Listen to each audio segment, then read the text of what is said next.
99 ভাগ রড যে প্রযুক্তিতে তৈরি হয়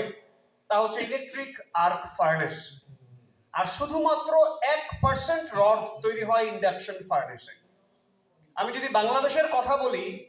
বাংলাদেশে আপনারা যতগুলো কোম্পানিকে জানেন চেনেন, একমাত্র আবুল খায়ের স্টিল ছাড়া কোনো কোম্পানি তাদের শতভাগ রড ইলেকট্রিক আর্ক ফার্নেসে তৈরি করে না। আমি আপনাদেরকে অনুরোধ করব, এখন তো প্রত্যেকের কাছে স্মার্টফোন থাকে,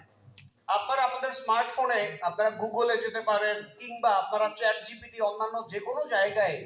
গিয়ে যদি 3টা ওয়ার্ড সার্চ করেন, শুধুমাত্র 3টা ওয়ার্ড, চায়না, ইন্ডাকশন ফার্নেস এবং ব্যান, BAN, ব্যান, এই 3টা কিওয়ার্ড দিয়ে যদি আপনি গুগলে সার্চ করেন বা চ্যাট জিপিটিতে সার্চ করেন বা যে কোনো জায়গায় যদি সার্চ করেন, আপনাকে তারা বলে দেবে যে চায়না বিশ্বের সবচেয়ে বেশি রড উৎপাদন করা কোম্পানি হওয়ার পরেও তার দেশের সকল ইন্ডাকশন ফার্নেসকে তারা নিষিদ্ধ ঘোষণা করে সেই 2017 সালের 30শে জুন। তাদের দেশে 600টা কোম্পানি ছিল আনুমানিক যারা ইন্ডাকশন ফার্নেসে রড তৈরি করত, এবং এই 600টা কোম্পানির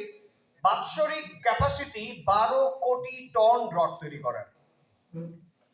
চিন্তা করেন, বিশ্বের সবচেয়ে বেশি রড তৈরি হয় যে দেশে, সেই দেশ যখন